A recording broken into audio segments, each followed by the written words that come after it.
Hello, welcome to another video. This is the start really of the bit of the Vietnam project that me and Alex have kicked off recently. Been wanting to do it for ages really. I've had Vietnam forces in all sorts of scales, 20mm and 10mm and all sorts. And it was just really with the advent of Empress miniatures, Marines for Hue, and also the great figures from Gringo 40s that piqued me interest again, and I decided to get into it. As regulars will know with me that one of the most important things is the history to the periods that I wargame, and that's a lot of the time that's the driver for us, albeit I've got an interest mainly in World War II modern wargaming. I've always been sort of interested in Vietnam. I remember reading Fields of Fire, the novel, back in probably the late 70s when I was at school before I joined the army. So I've always had an interest. Sort of briefly cover sort of books wise, there's a few that I would recommend.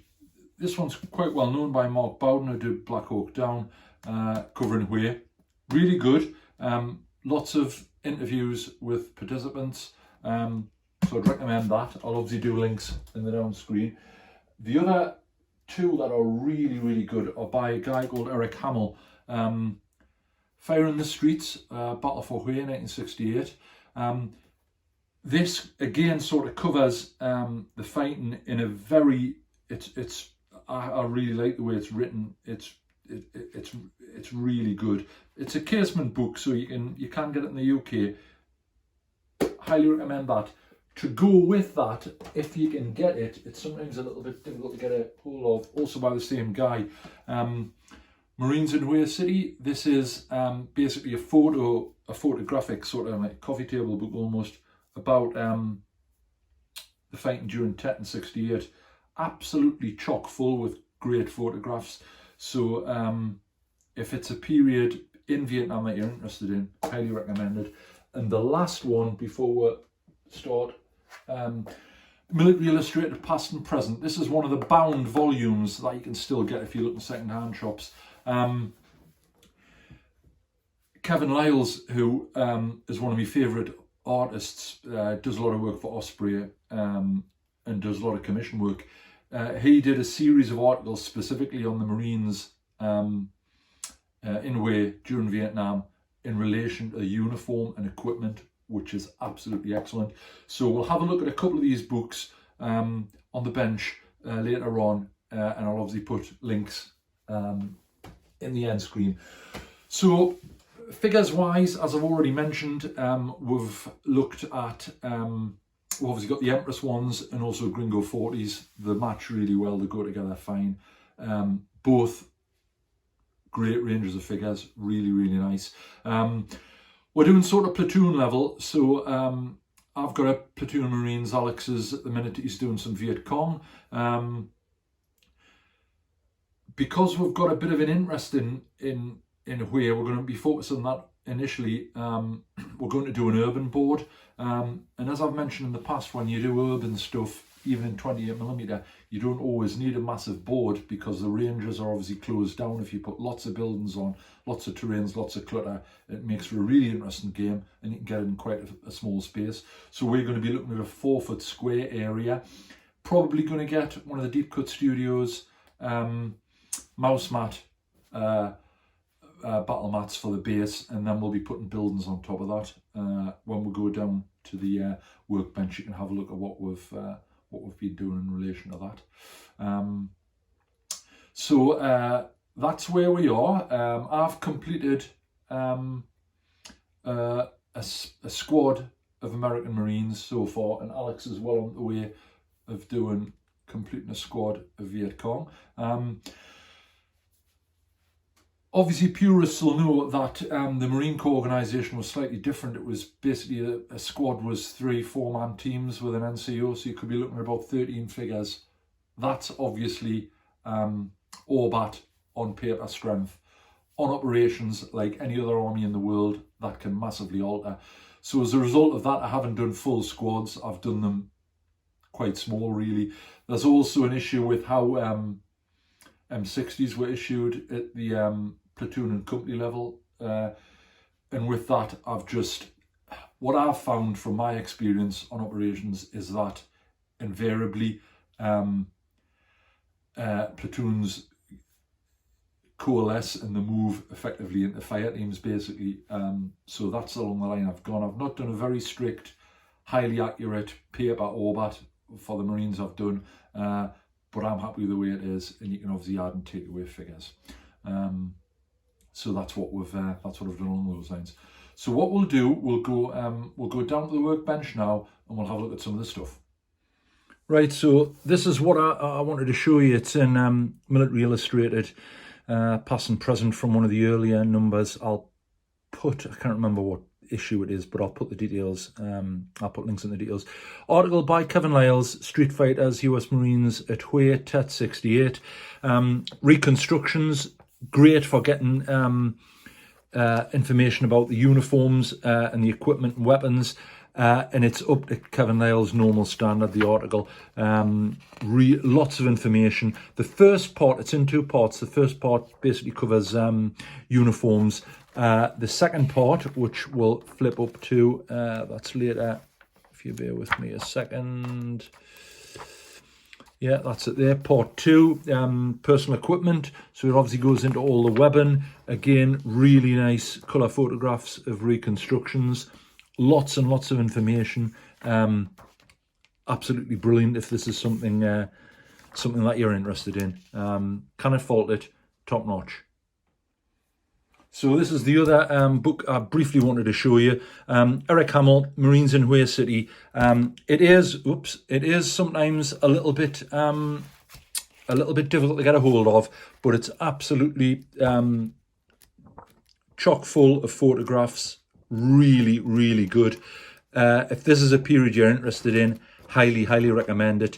8 books, Amazon. If you have a look, and you really want a copy, you should be able to get one.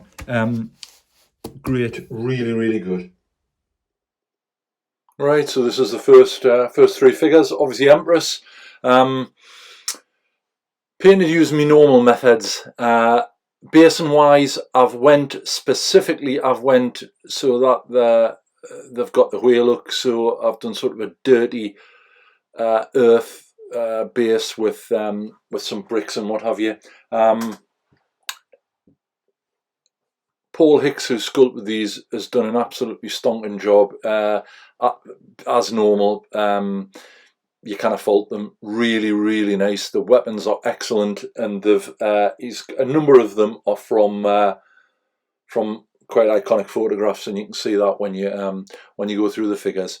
But really, really nicely done.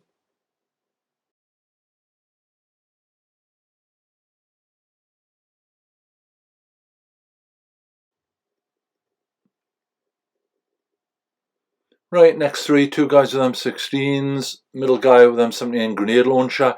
Again, really nice. The details cracking. The guy on the left now, he's got one of the waterproof coats on that you see quite regularly in Hue photos. Little details like that make all the difference. Nice touches. The M79 guy's got a Holstead 45 as a backup weapon. The gas mask cases on the figures that they used, they're just really, really nicely done.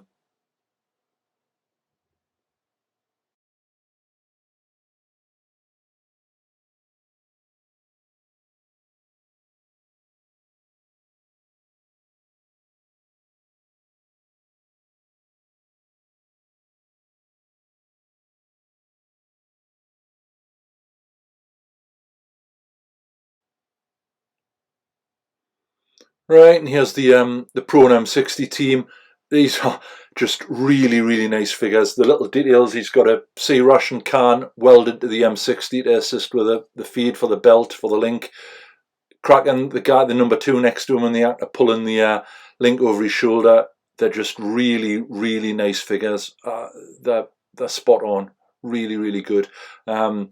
joy to paint. I've started for sort of prone teams and teams, rather than doing round or square bases, I've started doing irregular shape ones, which I think looks a little bit better. It just adds a little bit of difference. As I've said, the Huey base with the bricks and what have you, and just the sort of the dirty earth bases, really happy with them. But these are really, really nice figures. I'm very, very impressed with them.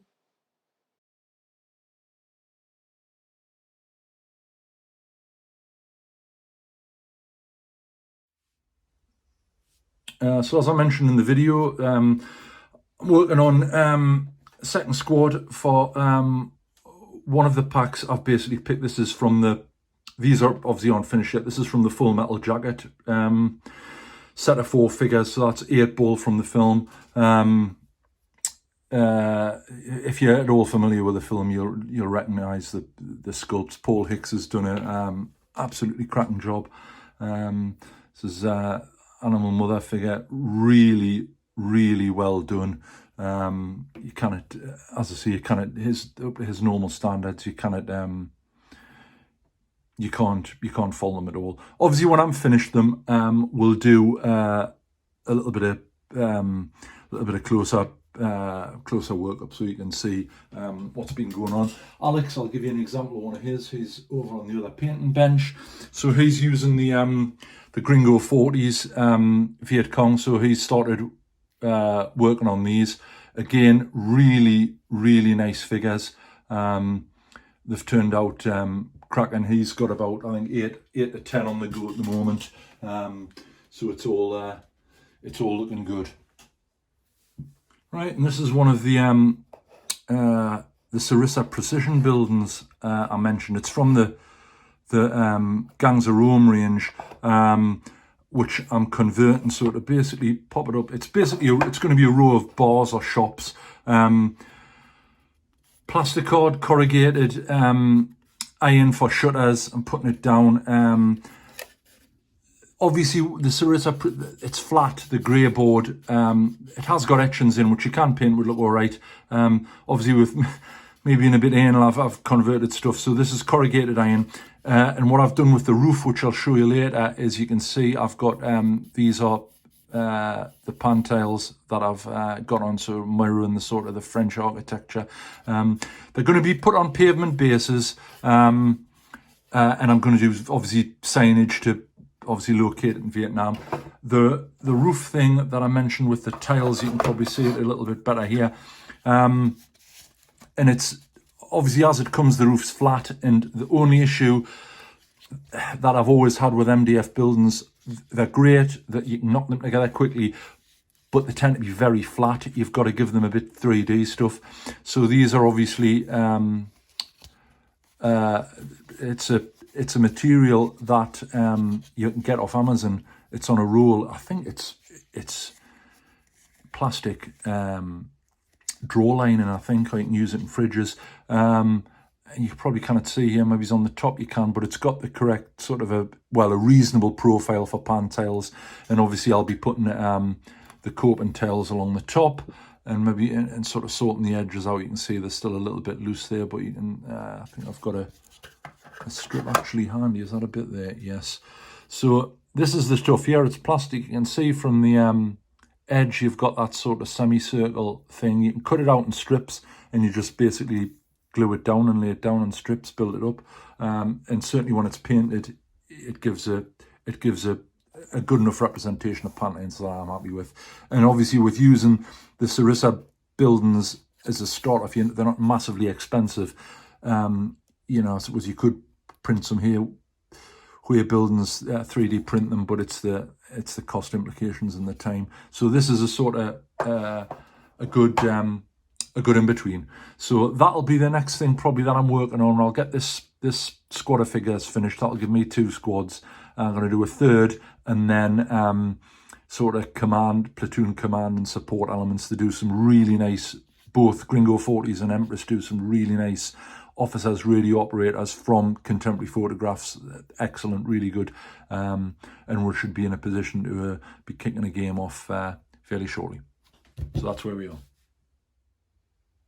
Right, so that's the start of the Vietnam project. As normal, if anyone's got any questions about what I've used, please just shout up. We'll do our best to answer it. If you enjoyed the video, please like it, give it a thumbs up. If you're not already a subscriber, you can have a think about subscribing. You can do that from the main channel page. Or alternatively, at the end of the video, in the bottom right hand corner, as normal, there's an Empress Modern 20mm British Infantryman on the button. If you click on that, that subscribes you. So what are we doing next? Probably, I think, maybe have a look at the buildings. I've got an order in for the Deep Cut Studios map that I mentioned at the beginning of the video, so that's ordered. And we'll have a look at some scenery clutter. I've a mind to maybe some civilian vehicles, so things like maybe like 2 CVs, things like that. Ideally, I'd like to get one of the funny little moped tricycle things that used. The issue will be getting it in the right scale. I've no idea you can 3D print them, but that's something for the future with 3D printers. Alex is desperate to get one sorted, so we might have to look at that as well. So once again, thanks very much for watching. Thanks for all the support, and we'll see you in the next video.